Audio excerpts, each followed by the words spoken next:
Hello everyone, I'm CoolGuy, welcome back. Today, let's take a look at the new Vex Offensive 150 RPM Kinetic Scout Imperative. I hear these Vex weapons are going to be on the clock. It looks like when the season is over, the activity is going to be gone, and let's talk about that in the comment section. This scout infuriates me to no end, and I'm going to start off with that. From what I've tested and having used it, this is not a good scout. I'm going to explain why in the review. In the 5 years of Destiny, I don't think I've ever had a weapon that feels so heavy and sluggish in my hands. And a side note before I get going here, as always, if you love this scout, then you do you. There's nothing wrong with that. That's why Destiny's a different type of game. It's okay to disagree, but I am about to fully break down my negative review for this thing. And when I do weapon reviews, I put a lot of time into them. I try to see the good things in them, even if they're off meta. With that being said, I'm not going to hype this scout because it doesn't need to be hyped. For this scout to work well, you need very specific perks, and believe me, I want it to do well, because it's a shame the role and the highlight of the video I have on it is Outlaw Multi-Kill Clip, and this is a dual threat. I have a magazine perk for PvE and steady rounds for PvP. It's a legit perfect role. I'm going to go over perk combinations later on in the review, but this is probably one of the top end goals.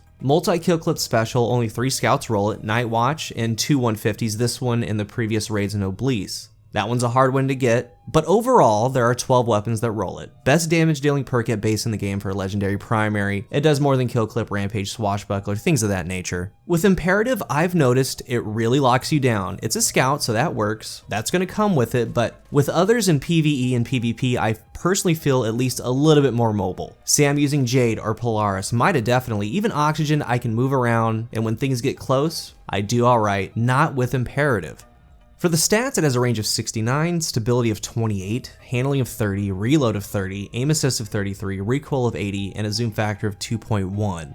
Absolutely poor base stats. The handling and reload are the lowest of the 150s. All the other stats are just below average. High impacts definitely aren't known for their stats, so this is kind of expected, but these are abysmal. These are bad. You're pairing its poor handling with a 2.1 times zoom scope. The combination locks you down.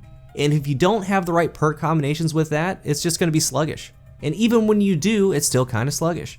So where I want to start is going to be in PvE. I can't really think of any encounter that you're going to need this range. Most of the time, it's fairly close engagements. And let's remember, for scouts, PvE damage increased plus 36% and plus 18% depending on the combatant rank. So a very healthy buff. But with them getting buffed, a number of other weapons got PvE buffs as well. This role, Outlaw Multi-Kill Clip, is a monster role. It should do great, but look at these numbers.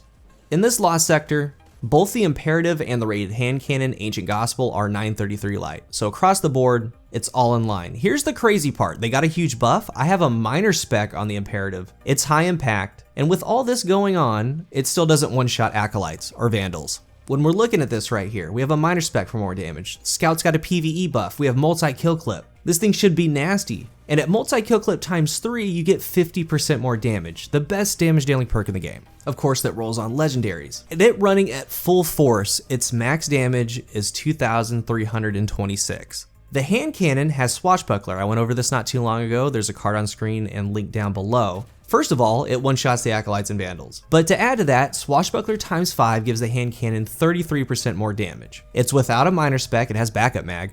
It's getting 33% more damage, not 50% like the Scout. The Ancient Gospel does 2,337. It does more damage. We got the Scout buff, but did it really change things for Scouts? Maybe, maybe not, and maybe definitely not for these 150s at least. So you look at the damage numbers, again, I can't think of any real long-range engagements that you're gonna need these.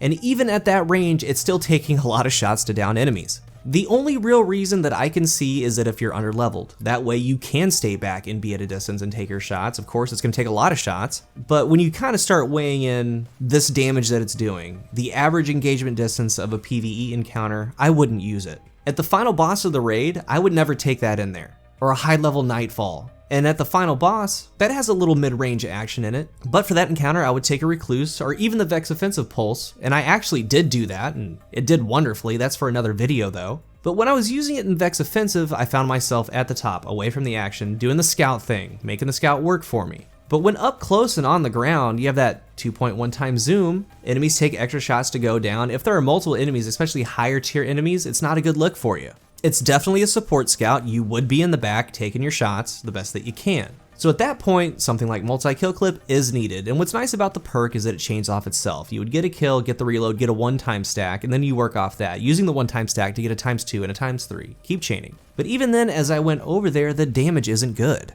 So again, the only real situation I see is that if you're really underleveled or you need to stay back in an encounter that you come across, but I haven't found too many. Let's talk about it in the comment section. As I transition into PvP here for the perks, it has 9 barrels. The top 3 are going to be Fluted Barrel for plus 15 to handling, it needs it, Polygonal Rifling plus 10 to stability, and then Small Bore plus 7 to range and stability. There are 8 magazine perks, Drop Mag for reloads, Steady Rounds for stability, tons of magazine options for the actual magazine to get more rounds for something like Rampage or Multi-Kill Clip, never a bad option. In the first perk node, we have 6 options: No Distractions, Triple Tap, Eye of the Storm, Field Prep, Outlaw. In the second perk node, Explosive Payload, Rampage, Multi-Kill Clip, Rangefinder, Snapshot, Opening Shot. When I go over the perk combinations, if you want this scout, try to get the best possible thing that you can. Just keep grinding and grinding, because this event, the Vex Offensive, grants a lot of loot, so don't settle. And the weapons may be gone. If you absolutely want to pick up the scout bounty, then you do you and farm it. I personally wouldn't. What I did was after each section, I would get drops from the chest. That's where I got these scouts from. It was one of those, I was never seeking it. If it drops, I look at it, I either delete it or I keep it. If anything for the bounties, you should be going for the pulse and other ones. For perk combinations for PvE, the damage dealing perks are needed. Outlaw or Field Prep with Rampage or Multi-Kill Clip, or even substitute Subsistence in there because it's doing well. Not really No Distractions, Eye of the Storm, or Triple Tap for PvE. At least not on this scout, you would want Triple Tap. When it comes to PvP, it does 68 to the head, 38 to the body, 3 headshots, it's a 0.8 TTK, that's very good. This roll at Multi-Kill Clip ×1 goes to 79 to the head, that means you can 2 headshot 1 body at ×2, it does 90 to the head. In PvP, I have some complaints with it. First off, there was never really a time, unless I missed it, that there was a Garden Progeny meta, because that's exactly what the Imperative is based off of. I don't think anyone talking about early Destiny weapons talked highly of Garden Progeny and wanted it to have random rolls, to be a real game changer if it came back, because it's not.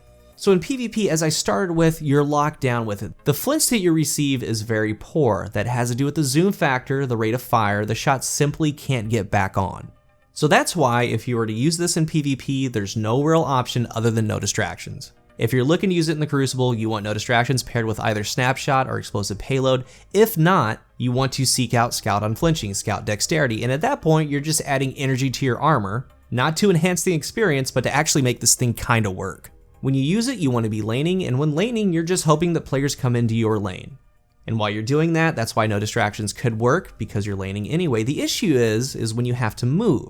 Say like right here on Distant Shore, a common lane, you get no action, so you decide to move up, get into this middle hallway to get an angle out. Say in that act an enemy shows up, you now then have to pull up this scout, and when you do, you're in a medium engagement with a 2.1 times zoom.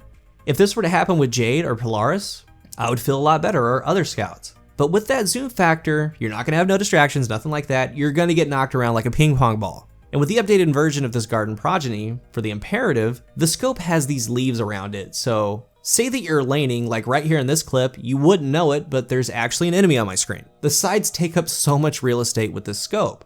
So it's never a good look when you have to pull up on someone when you're moving. You always want to be laning in the back, and with Randy's being the reward this season, you're seeing a lot of scouts. But with its zoom factor, the flinch you receive with that zoom factor, and the dueling potential of other scouts like Jade, Mida, Polaris, Explosive Payload scouts, I found the Imperative simply doesn't match up. The only way is probably with that No Distractions, but even then, it's not a world beater, and in my opinion, others do it a lot better.